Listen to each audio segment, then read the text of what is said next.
there, we are Hey. live. If you are joining us, you are here because you want to learn more about being a homeowner. And we are going to be covering some things that we wish people would have told us as home buyers. So, this series, Nobody Told Us That. I have a special guest for us tonight. Gonna go ahead and let them introduce themselves. Go ahead. Hello, everybody. This is JV Henson. Super excited to be here today. I'm going to talk a little bit about just my experience in buying homes. I am currently living in my third house. I bought my first house when I lived in Atlanta. I think this was back in 2009. My second house in 2018 in Jacksonville, and then my third house in San Antonio, Texas in 2023. I do not still own the other two houses. I sold those. So it's not like I have three houses currently, but I'm just my third time purchasing a home. I will caveat it to say that my first house I purchased right after the foreclosure crisis happened in 2008. So that was a blessing. I kind of bought that right after college. So I don't have any qualms with that purchase, nor do I have any qualms with my purchase in Jacksonville. But I will tell you about my purchase in San Antonio because third time's a charm. I think my first two houses were an easier process, and it was a much easier market at the time. So homes were a lot more affordable. But my third house was at a much different market after the pandemic, and affordability was definitely more of a factor that we could talk about and open it up. If you want me to just jump right into it, I can. I love it. So before you jump into it, for context for those watching, this is so important to know because buying a house, of course, I'm going to say it's not hard. It's just the lifestyle that comes after you sign the documents.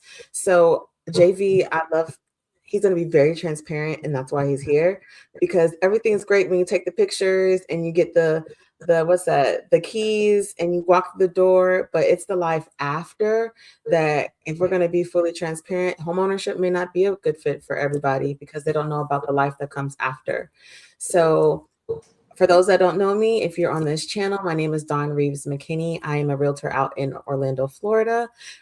This is not to sway you to buy a home or not buy a home. This is just to inform you that if you are interested and want to work with someone who's going to keep it real and be very transparent about the process, I am here to help you acquire your home in the Orlando area. So let's go ahead and jump straight into it, JV. So tell me, if you had to describe your journey in one word first, what would that one word be? All my housing, like all my journey, the whole full Yes, journey. I the would whole say journey. blessed. Okay. It's been a blessed journey. Although it has not been, I would say, the easiest, especially now in this third house. It's definitely been a blessing, especially seeing the way I started out, and the fact that I was able to buy a house at so young, coming out of college, just because of the market and how low housing costs were at that back at that time.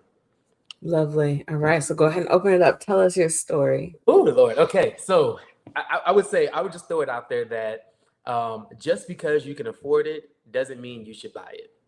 And the reason I say that is it was a blessing coming out of college that I was able to buy my first house, but my first house was like $100,000. Had a 3 bedroom, 2.5 bath townhome, 2 car garage. Like you couldn't tell me anything at that time. And so my first house was about 104,900. I think, yeah, 104,900. And then my second house was around, I want to say 160, 180,000. And during that time was right when the pandemic was around, was about to hit. And so the mortgage and the housing market kind of just blew up. So in my mind, I thought this is the perfect time to sell because, you know, this is the perfect time to cash in and get that increase. But what they don't tell you is that every single year or the market, the cost of housing continues to increase. And so if you sell at a high price, that means you got to buy at a high price. And Yes. so that's the first thing that I think the nugget that I was missing was it looked really, really fun and cute to say, hey, I'm selling my house that I bought for 180,000 for now 250,000. But that means the next house I buy is going to be 250 or more, most likely. The second thing is this concept of always having to get more. So your first house, you kind of start very meager and humble. Your second house was very nice and kind of like right at that middle tone. And then you feel like the next house has to be bigger. So coming into my third house, the market was already high enough, but I got to get a big house. So instead of Yeah. getting a 3-bedroom townhome, I go out and get a 4-bedroom, 3.5 bath, 2,500 square foot home, standalone. Which at that time I think I ended up paying around like 400,000 for my house. So I was making good money, could afford it. But the real dinger is, like you said, when you sign the dotted line, is the factoring in the cost of living and recognizing that how much of your income do you want to be eaten up by your home. And I think for my earlier stages, because my house was much cheaper, I was able to use a lot more of my discretionary income to like live, have fun, just have a more active social life. And then I jumped out and bought this more expensive home. And because in my mind, when you do the numbers, oh yeah, I can afford it. This is easy. But I'm not looking at how much percentage this was going to be of my income. And then because of just what happened in the economy and everything else, cost of living starts to go up. Gas is more expensive. All food is more expensive. And those things really start to hit when you're already paying a high mortgage. And so all those things you really don't take into consideration when the market looks a certain way. But if you're going to be in a house for 10, 15 years, then you're going to have to be able to oscillate with the market and recognize that one day it's going to be affordable, but next day it may not be. And so you want a mortgage that really helps you sit right in the middle to be comfortable whenever, the economy kind of goes up and down versus, struggling when the economy does go up just because you've already taken on such a high mortgage. So let me ask you, because we talk about this all the time when people talk to lenders. Just because you get approved for this number doesn't mean you should spend this number. So Correct. when you bought your house, was it at the number that you got approved for, or was it something that you were like, you know what, let me adjust the numbers a little bit to make this work? It was what I got approved for. I probably got approved for a little bit more. And let's Mhm. also be honest. The house that I'm in now is the downsize. When I first was looking at houses, there was a much bigger version of this house that probably was about 30, 40,000 more expensive. And I thought I can afford that. And let me caveat this by saying I'm a single man with a dog. So it is only me in the house. And I live in a state where I know no one. So I don't have family or a buku of like I call friends that just like they've been around for a long time. So I don't have a lot of people just into my house. So first I was going to start off with that really really big house. I think my dad talked me out of it and made me mad. I was like whatever. But I decided to go to this what I call the smaller home, which is nowhere near the smaller home. Uh, Facts. yeah, but it was me recognizing one I needed to make that quick downsize. But yeah, I was approved for the higher house, and I had to have a conversation with myself to even say, could I afford it? And I'll also be very transparent. What I initially did was I had a savings amount of savings to the side, and I knew that I was uncomfortable with the mortgage payment as it stood when I signed the dotted line. I was already uncomfortable with it, and what I told myself was, "Oh, okay, I will give myself 500 a month out of my savings to help support that mortgage payment until I get a raise in a year or two, and then or I pay off my car note." And then now the money could settle a little bit, and I could stop doing those transfers. But then other things happen in life, and you start spending money and traveling, and those savings start to deplete after a while. So that's another caveat: is when you buy a home, don't make conditions when you're buying the home. You can make Mm, conditions after you buy the home when you have to make things happen and figure out life. But if you're already making conditions when you're trying to buy the home, you don't need to buy it. You can't afford it. Do mm, not make conditions. Do not try to make it fit. Do not try to pull money from over here, slide things from over there, or wait for something to adjust in the next year or two because you're just taking a risk that what if those things don't happen, or what if other things in life happen that derail it? That amount that you were banking on now just makes your situation a whole lot harder. I love that because on paper, right? That's like when you get approved for anything, they don't Yes. take into consideration that you're trying to live your life. No. So, yeah, you have this high number that they're like, yeah, we'll give you a loan for this. But then it's like making it work. Yeah. Like, my joke is if I have to decide between getting my nails done and paying a light bill, I don't know if this is a good idea. I gotta get my nails done. Yeah, yeah. You got me in I the dark. yeah, candles. Yeah. But I know that and I recognize about myself that that's important to me. Mhm. And something that I wanted to ask you too is, did you put together a list of things that were important to you before you bought your home, or did you just kind of explore and say, you know what, this can work? Yeah, I did put a list of things together.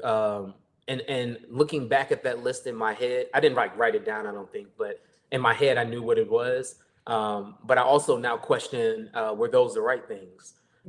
Because a lot of the things that were important to me at the time cost, and would I have wanted those things now? I don't know. For instance, I always said I have to have a porch or some type of balcony or some type of covering outside where I can go out and just be outside without being a part of the elements. But when I bought my house, that was an extra $12,000 to $14,000 just to have that as a part of it. It was a new build, so just to have that a part of the new build. So looking back, that's an additional cost that at the time when you have extra money in the bank account or you have a plethora of savings at the moment, then you start making these at whim decisions. When you start looking back, you realize, did I really need that, or are these things really important? Another thing I would caveat that I learned when I bought my house, I moved in very quickly. And when I say I moved in very quickly, meaning like I painted my house, I basically furnished it. I did a very silly thing by my house came with appliances. I got rid of the appliances and bought new ones because I wanted to be cute and buy Samsung appliances and have a white appliances and have a whole thing.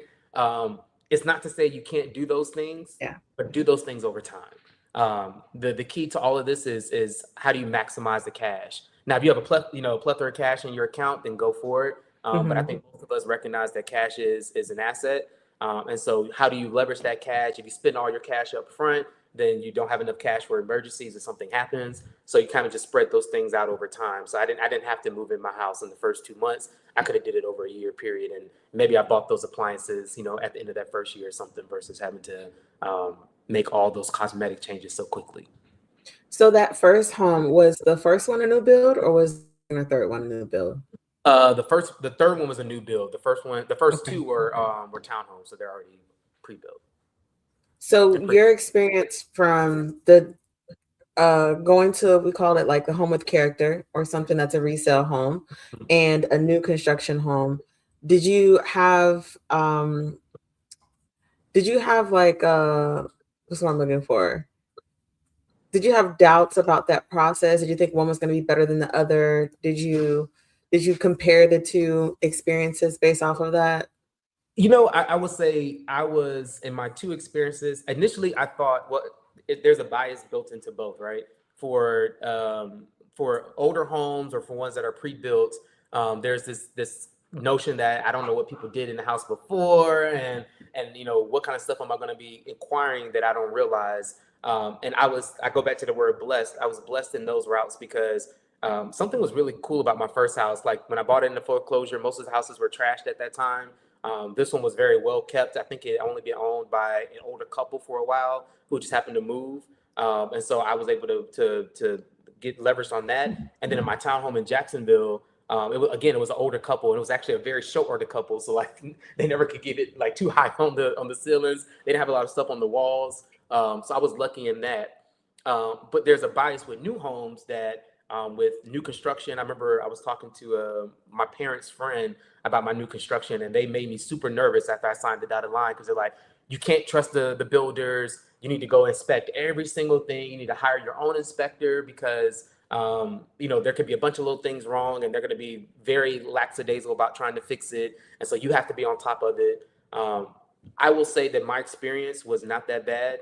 But again, another caveat. I didn't actually build my home. My home was a new build, but my home was a stock home. So when I found my home, it was already had been sitting here for probably about 6 to 8 months, and so they were really really apt to sell it. But I think they built it really well because they knew that it was going to be sitting here, or they were putting all the bells and whistles. Some of my neighbors that I actually talked to, they had a little bit more issues when they moved into their home, like maybe some leaks and all those kind of things that they had to go back and do some work with the builder. So it will behoove you to know that if you're buying a new build, just to kind of be on top of in those first 2 years, you typically have some level of warranty on the home with the structure, the build, all the electrical compliances and everything. It's like, if something goes wrong, don't just wait 6 months and don't say anything because it doesn't bother you. Get those things fixed and get them, notified so that there's not an issue going down the line. I love that. And something that I think is important is, especially with either route, either way you go, you invite all the friends over, test out all the things. Like if That's you're gonna all. get a resale Every house, plug. everything, and tell everybody to use everything, because if you have a home warranty, you definitely want to get all that stuff out the way while you're in there early. Yes. Because I think what I'm noticing when I work with a lot of home buyers is that they forget that they're going to be in this space for a while. So 5 years used to be like the norm, like we would Mhm. expect for people to move, but now it's about like 10 years. Yeah, it's hard to So move. you've moved like in less time. So do you have a favorite part of the journey since you've done it 3 times? The selling process. Let's go. On to the next one. No, I don't have a favorite part. I've been, again, the word I'll go back to is blessed. I've been blessed that my credit has been sufficient enough. Cash and account has been sufficient enough. I didn't have any crazy things on my accounts to throw any off. So I've always had a very smooth balance. I mean, a very smooth process. Typically, it takes about 30 days to close once you kind of start that escrow process. Not escrow, the what's that thing called when you put the $1,000? A thousand Not dollars. $1,000 when you put the money in the beginning Yeah, when you you're first pay right. out. Escrow. Yeah, that's okay. So you put Hmm. that when you put that first down, it takes about 30 days to close. I've always kind Yeah, of closed within 30 days or less, just because I've never had any hiccups. But it just depends. It just depends. because you're financially responsible. Yeah, That's why. what I just you make smart decisions until I buy. Yeah. But yes, make smart decisions. And then let's get into expectations versus reality. So, what is something that you expected as a first time home buyer, like the first time, but that wasn't the case? Because you bought during a very unique situation. Yeah, yeah.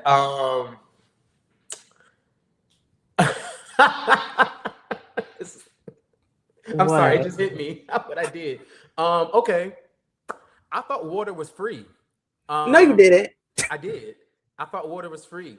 And I think because it was already a new build when I bought my home, like the water was just already on.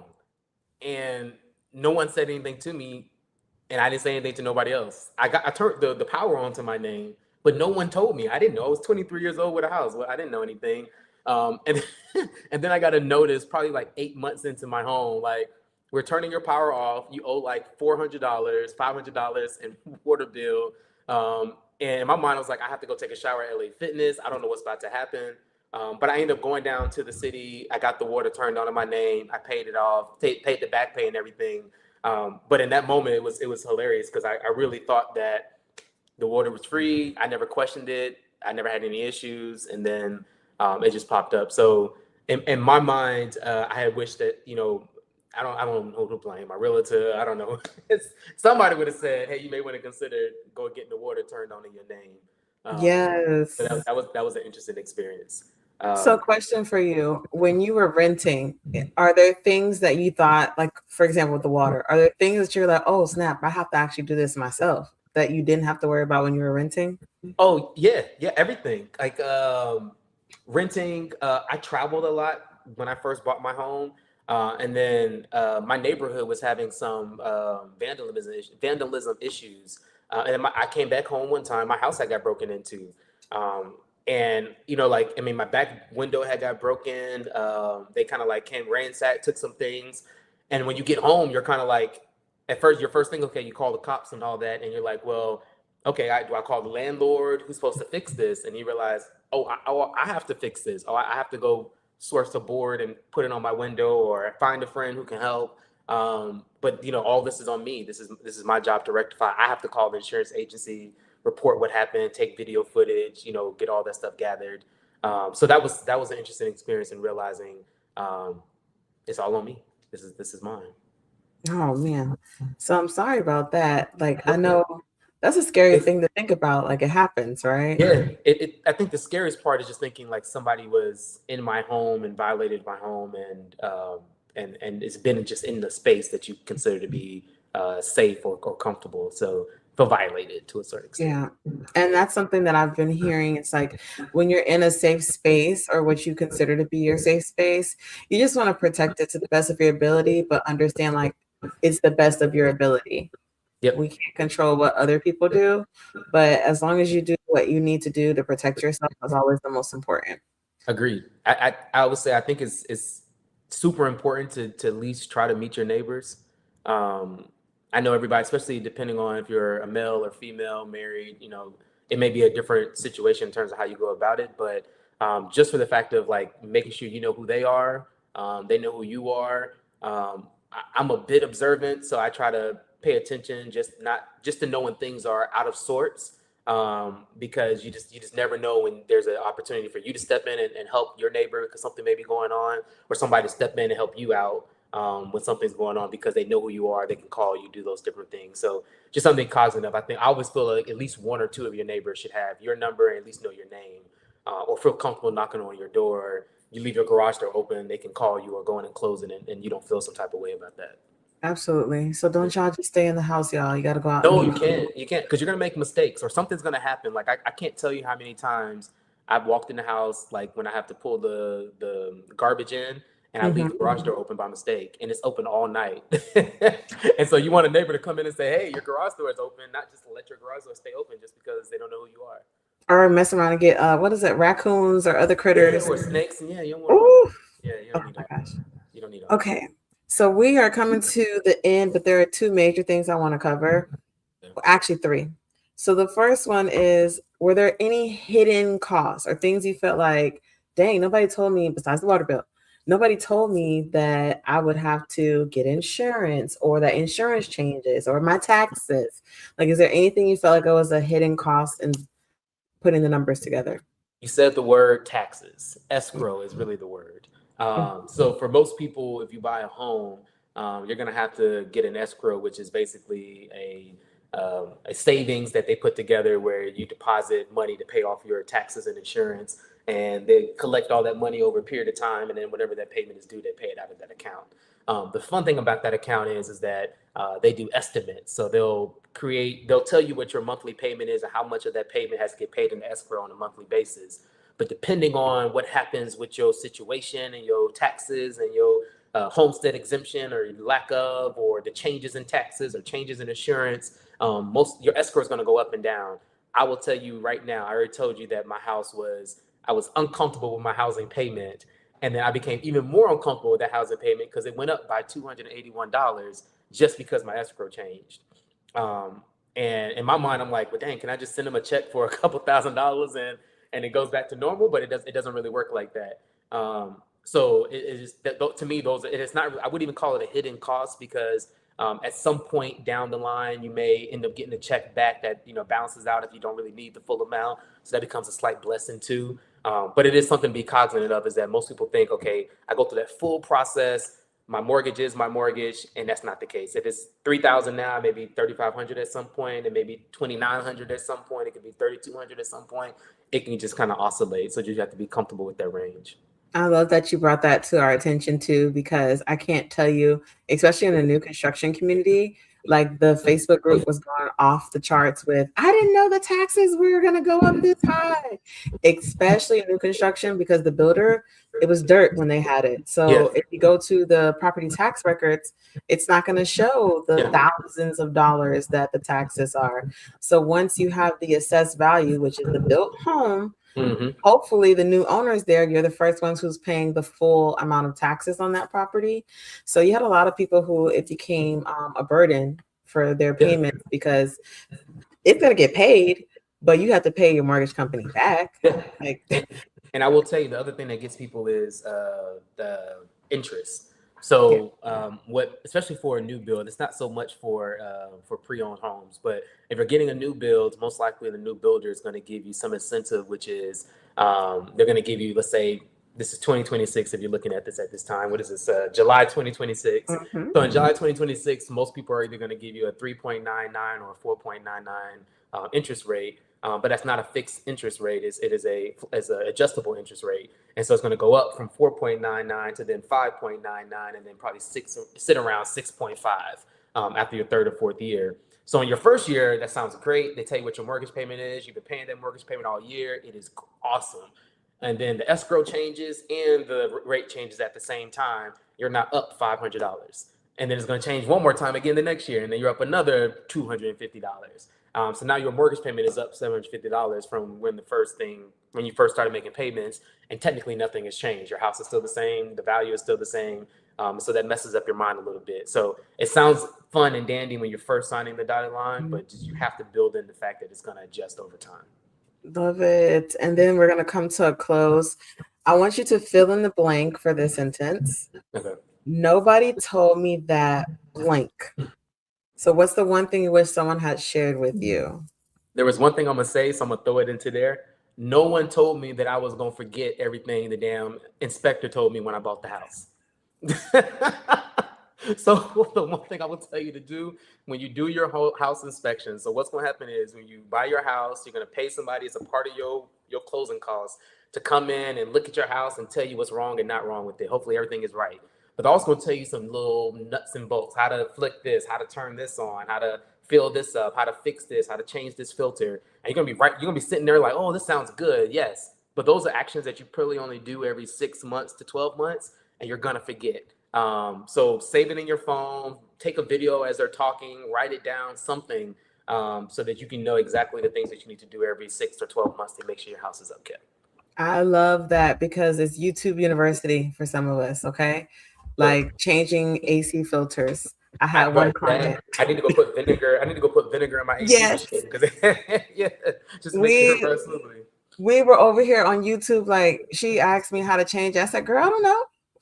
YouTube. Let's yeah. So it's very important to document the things that need to be done because if you take care of your stuff, it'll treat you so well and it'll last a long time. So I think you've covered everything. This was great. Thank you. And you had a different perspective. And I think my audience is going to appreciate this, especially my first time home buyers, because it's scary to think about buying a house when there's so much noise right now. Things like interest rates, they're not going back to 3% in our lifetime, for my personal opinion. It's just the history doesn't support that being the case. There was a pandemic before 100 years or so ago. So it's not that pandemics didn't happen. It's just that the market had to adjust to meet the needs of the economy. Yep. So unless another pandemic at that scale comes before the 100 years that is most likely going to come, we're not going to see that again in our lifetime. So getting serious about what's important to you and understanding, like you said, just because you get approved for that number, maybe you shouldn't spend that. And if it's going to stop you from living a quality lifestyle, that ain't it. Rethink it. Yes, I love it. So JB, that concludes tonight. I am going to stop our live. If you would love to get in contact with us, you can go ahead and comment in the comment section below. JB, we didn't even go into detail about this, but really quickly, can you give the people a little bit about like what you do? Or like, sure. You're really good with numbers and finance. And I want them to understand this is not TikTok talk. Like no, it's not. So my background is I have a master's in business administration from the Florida A&M University. I am also a CPA a certified public accountant for those who don't know in the state of Georgia, Florida, and North Carolina. And then I'm also currently a diversity, equity, and inclusion director, and I do corporate philanthropy as well. So I'm all over the place, but yes. I had to let the people know because you get all these fake gurus and fake advice from people. No, this is legit. This is someone who knows what they're talking about. So thank you for letting the people know, because I know the trolls, you know how they come. I love it. So that concludes tonight. I will talk to you guys later and we will have another guest next week. Bye.